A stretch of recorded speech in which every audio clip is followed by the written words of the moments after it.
Assalamualaikum warahmatullahi wabarakatuh. Kami dari kelompok Bab 2 ingin menjelaskan tentang Pancasila sebagai panduan hidup bangsa Indonesia dalam kehidupan global.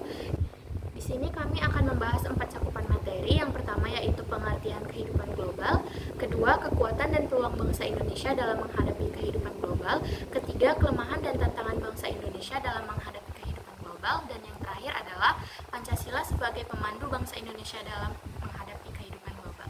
Baik, yang pertama saya akan membahas pengertian dari kehidupan global. Nah, apa sih pengertian kehidupan global itu? Menurut Sri Janti dan Rahman tahun 2008, kehidupan global atau globalisasi adalah masuknya atau meluasnya pengaruh dari suatu wilayah atau negara ke wilayah atau negara lain dan proses masuknya suatu negara dalam pergaulan dunia. Selanjutnya, materi yang kedua yaitu kekuatan dan peluang bangsa Indonesia dalam menghadapi kehidupan global. Yang pertama yaitu kekuatan bangsa Indonesia dalam menghadapi kehidupan global. Kekuatan yang pertama ada Pancasila. Kenapa sih Pancasila bisa menjadi kekuatan bangsa Indonesia dalam menghadapi kehidupan global? Nah, Pancasila bisa menjadi kehidupan global bagi Indonesia di dunia karena mengajarkan kebersamaan, toleransi, dan kemandirian. Nilai-nilainya bisa membantu Indonesia tetap menjaga jati diri, bekerja sama dengan baik, dan mengembangkan kreativitas. Dengan menerapkan Pancasila, Indonesia bisa bersaing secara positif dan beretika di tingkat internasional. Yang kedua yaitu letak geografis. Letak geografis Indonesia yang strategis, yaitu berada di antara dua samudra dan dua benua, memberikan peluang besar dalam persaingan global. Posisi ini memudahkan Indonesia untuk menjadi pusat perdagangan, transportasi, dan pariwisata. Dengan memanfaatkan letak ini, Indonesia bisa menarik lebih banyak investasi, meningkatkan ekspor, dan memperkuat hubungannya dengan negara lain, sehingga memperkuat posisi ekonomi dan politiknya di dunia. Yang ketiga yaitu sumber daya manusia. Sumber daya manusia yang besar memberi Indonesia peluang dalam persaingan global. Jika jumlah penduduk yang besar ini diimbangi dengan peningkatan kualitas seperti pendidikan dan keterampilan, Indonesia bisa memiliki tenaga kerja yang kompetitif dan inovatif. Hal ini memungkinkan Indonesia untuk memimpin dalam berbagai sektor ekonomi, menarik lebih banyak investasi, dan memperkuat posisinya di kancah internasional. Kekuatan Indonesia yang terakhir ada sumber daya alam. Sumber daya alam Indonesia yang melimpah adalah peluang yang besar untuk bersaing di dunia. Jika dikelola dengan baik, kekayaan ini bisa meningkatkan ekonomi dan menjadikan Indonesia pemain penting secara global, asalkan tetap menjaga kelestariannya. Nah, selanjutnya kita akan membahas tentang peluang bangsa Indonesia dalam menghadapi kehidupan global. Yang pertama ada perkembangan ilmu pengetahuan dan teknologi. Perkembangan ilmu pengetahuan dan teknologi ini memberi Indonesia peluang untuk belajar, berinovasi, dan berkompetitif di dunia global, serta menyebarkan nilai-nilai positif ke seluruh dunia. Selanjutnya, keberagaman budaya di Indonesia. Jadi, Indonesia memiliki budaya yang sangat beragam dan sangat unik. Keberagaman budaya Indonesia ini bisa menjadi senjata yang sangat kuat dan berpengaruh untuk melawan dunia global. Kita bisa menjadikan budaya kita sebagai identitas nasional dan juga bisa menjadi cara untuk lebih dikenal kepada negara-negara luar dan negara internasional. Cakupan pembahasan yang ketiga adalah kelemahan dan tantangan bangsa Indonesia dalam menghadapi kehidupan global. Yang pertama adalah bencana alam. Bencana alam dapat melemahkan Indonesia dalam bersaing dalam kehidupan global karena dapat merusak infrastruktur yang dapat mengganggu atau menghambat kita dalam kemajuan internasional. Yang kedua, ketimpangan ekonomi. Perbedaan ekonomi yang signifikan dapat melemahkan Indonesia dalam bersaing dalam ekonomi global karena sebagian masyarakat itu menjadi terhambat dalam berkembang dan mengurangi potensi kemajuan negara. Yang ketiga adalah pembangunan yang tidak merata. Pembangunan yang tidak merata dapat melemahkan Indonesia dalam bersaing global karena menyebabkan ketimpangan lagi antar daerah dan menghambat pertumbuhan ekonomi daerah wilayah dan tertinggal dan banyak daerah-daerah yang tertinggal. Yang keempat pastinya adalah korupsi. Korupsi dapat melemahkan Indonesia dalam bersaing global karena dapat merusak efisiensi dari cara kerja dan pembangunan dan mengurangi kualitas sumber daya manusia sehingga menghambat kemajuan negara.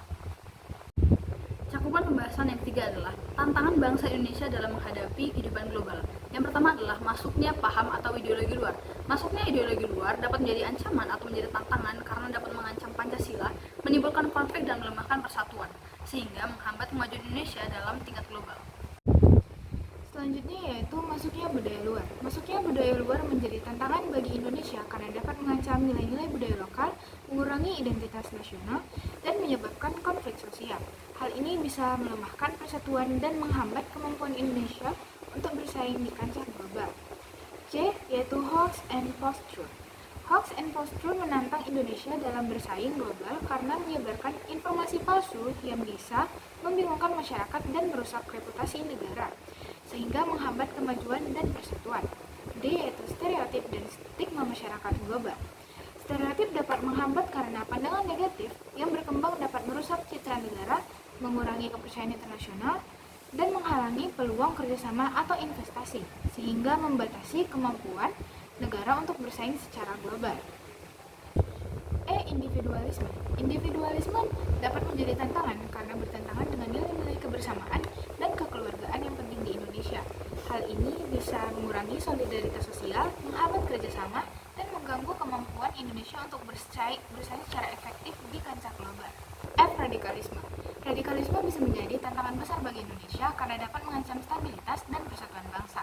Paham ini berusaha mengubah sistem secara drastis dan menolak keberagaman yang dapat mengganggu ekonomi sosial dan menghambat kemampuan Indonesia untuk bersaing secara efektif di tingkat global. G. Intoleransi. Intoleransi menjadi tantangan bagi Indonesia dalam kehidupan global karena sikap tidak menghargai perbedaan dapat merusak stabilitas sosial dan menyebabkan konflik. Konflik berkepanjangan mengganggu keharmonisan masyarakat dan menghambat kemampuan Indonesia untuk bersaing secara efektif di tingkat global. Selanjutnya, materi terakhir adalah Pancasila sebagai pemandu bangsa Indonesia dalam menghadapi kehidupan global. Sebagai bangsa Indonesia, sudah sepatutnya untuk menerapkan nilai-nilai Pancasila yang berkedudukan sebagai pemandu dalam kehidupan sehari-hari. Hal tersebut dapat dilihat dari makna setiap sila Pancasila. Yang pertama, menghargai agama dan kepercayaan orang lain. Makna dari sila pertama yaitu ketuhanan yang Maha Esa. Kita semua tahu bahwa Indonesia memiliki beragam agama dan kepercayaan. Maka dari situ sudah sepatutnya kita mengembangkan rasa saling menghargai, menghormati, dan toleransi antar sesama pemeluk agama. Nah, saling menghargai dan menghormati bisa dijadikan pedoman bangsa Indonesia dalam menghadapi kehidupan global, karena dapat mengembangkan sikap dan perilaku toleran yang pada akhirnya akan memperkuat persatuan dan kesatuan bangsa Indonesia. Yang kedua yaitu menolong orang yang sedang kesulitan. Hal tersebut merupakan makna dari sila kedua yaitu kemanusiaan yang adil dan beradab. Sebagai makhluk sosial, tentu kita tidak bisa hidup sendiri dan selalu membutuhkan pertolongan orang lain. Oleh karena itu, kita harus selalu bersedia untuk membantu orang lain yang sedang kesusahan karena kita juga akan selalu membutuhkan pertolongan orang lain. Yang ketiga yaitu bangga terhadap produk lokal. Hal tersebut merupakan makna dari sila ketiga yaitu persatuan Indonesia. Makna tersebut bisa kita jadikan panduan agar tetap mampu bersolidaritas dan bersatu sebagai satu kesatuan bangsa Indonesia. Karena di era globalisasi ini, produk dari luar negeri sulit dibendung. Maka sebagai warga negara yang baik, kita sudah seharusnya menumbuhkan kecintaan terhadap produk kita sendiri yang diciptakan oleh anak bangsa. Yang keempat, membiasakan musyawarah. Makna dari sila keempat ini, yaitu kerakyatan yang dipimpin oleh hikmat kebijaksanaan dalam permusyawaratan perwakilan merupakan membiasakan musyawarah yang dapat menumbuhkan rasa tenggang rasa dan toleransi antar sesama. Musyawarah bukan hanya dalam hal besar saja, tapi sebagai siswa, musyawarah bisa dilakukan untuk menentukan jadwal piket, musyawarah untuk menyelesaikan masalah di kelas, dan lain-lain. Mengingat di era globalisasi ini, seseorang akan sangat mudah mengambil keputusan secara individual, maka musyawarah menjadi pengingat bangsa Indonesia untuk selalu mengedepankan kebersamaan. Yang kelima yaitu menghargai hasil karya orang lain. Mengapa menghargai karya orang lain merupakan suatu poin penting di era globalisasi ini? Karena kebanyakan masyarakat dunia menggunakan media sosial untuk mengujarkan kebencian dan perundungan terhadap karya orang lain. Jika tidak suka dengan karya orang lain, maka lebih baik diam untuk tetap menghargainya. Maka dari itu, dibutuhkan sikap saling menghargai karya orang lain. Alasan lainnya, jika Indonesia menjadi salah satu negara yang masyarakatnya selalu menghargai karya orang lain, di khususnya media sosial, maka Indonesia akan menjadi acuan bagi masyarakat dunia dalam hal saling menghargai. Mungkin hanya itu paparan materi yang dapat kami sampaikan. Lebih dan kurangnya kami mohon maaf. Wassalamualaikum warahmatullahi wabarakatuh.